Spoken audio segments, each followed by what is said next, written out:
All right, flip your laptop shut. Okay, so as I always start, any questions about the last one? That was really kind of some heady stuff with the category bit mask and the contact bit mask. But do you guys get the idea? You're assigning a bit digit to cover that category. Make sense?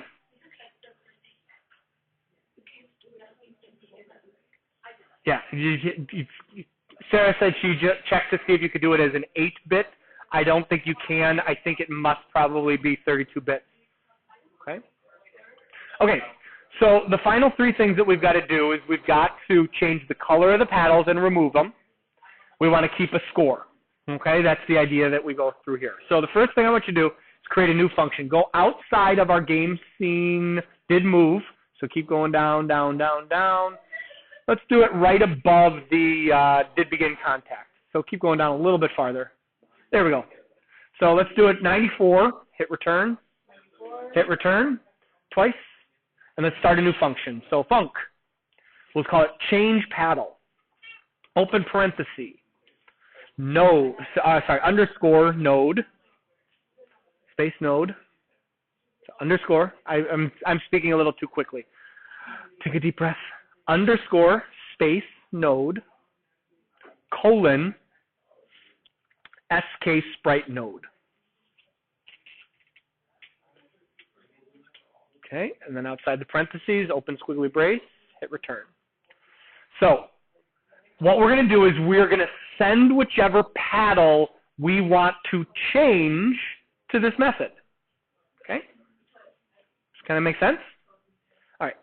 So if node dot color equals UI color dot yellow, open squiggly brace, hit return. Then what we want to do is we want to node dot remove all actions and hit return, node dot remove from parent. And then outside the squiggly brace, hit return, yep, do node dot color equals UI color dot yellow.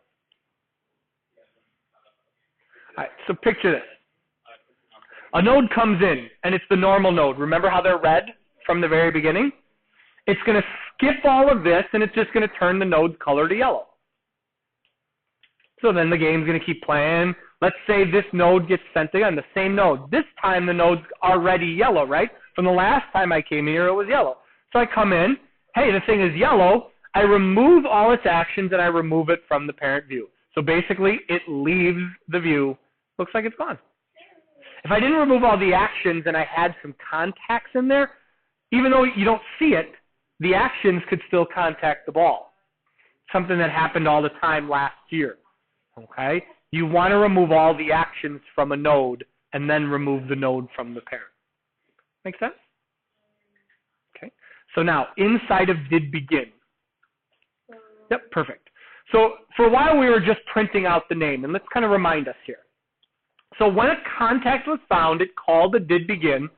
It went to whatever body A is, the node, and printed out the name. Remember, every single contact had 2 bodies contacting, right? A body A and a body B. Did anybody notice that body A was always the paddle in the wall and body B was always the ball? Because the ball was initiating that contact. Okay?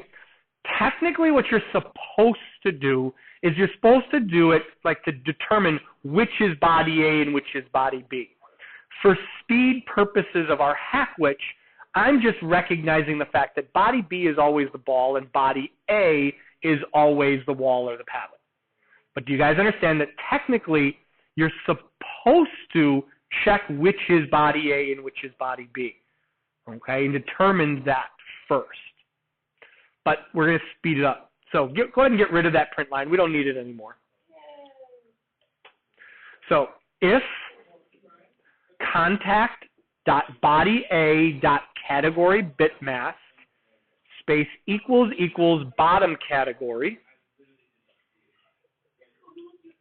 squiggly brace, return, change paddle, and send it bottom paddle. Bottom, yep, and then send it bottom paddle.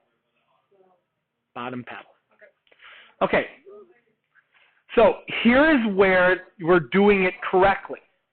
We're checking body A's bit mask, and we're making sure it's the same bit mask as the bottom category. Do you remember when I began the bit mask on the last one, I said we could do it by the node's name, and like said, hey, the name of the node is bottom. I just tried to show you guys the correct way of doing it. It's saying, hey, if your category is the same category bit-wise, then I want you to do something. And what we're going to do is we're going to send a change paddle to bottom paddle, because if the context was the bottom category, we want the bottom paddle to change. Okay? Go outside of there on line 107, hit return. Do else if contact.bodya.category bitmask equals the top category. Else if contact.bodya.category bitmask equals top category, squiggly brace, change paddle, and send it top paddle. Do the same for the left and the right. Exactly the same. Just do else if, else if, else if. Cool? You with me? Perfect. So as I talk about it here, just think about the idea here. If the contact of body A is the top, send the top to be changed. If the contact was the bottom, send the bottom to be changed. If the contact was the left, send the left to be changed. If the contact was the right, send the right to be changed. Does that make sense?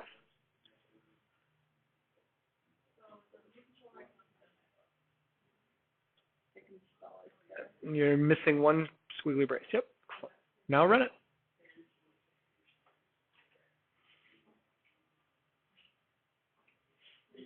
And so now when we contact the paddle, we should see a change in color each time we contact the paddle. If that paddle gets contacted a second time, what's going to happen? It's going to go away. So let's make sure. Don't forget. Yep, exactly.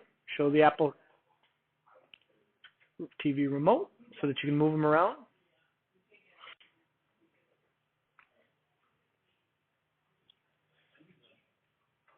Any questions as we're sitting here waiting?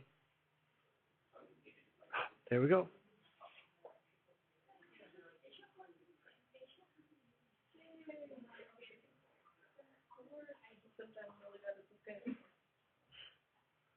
Now something's off here.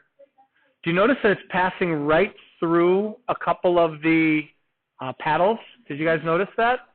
Something in our categories are off, so I'll check that while you guys do the same. But do you guys get the idea? If it hits that wall, that paddle gets removed. All right, code it. Thank you.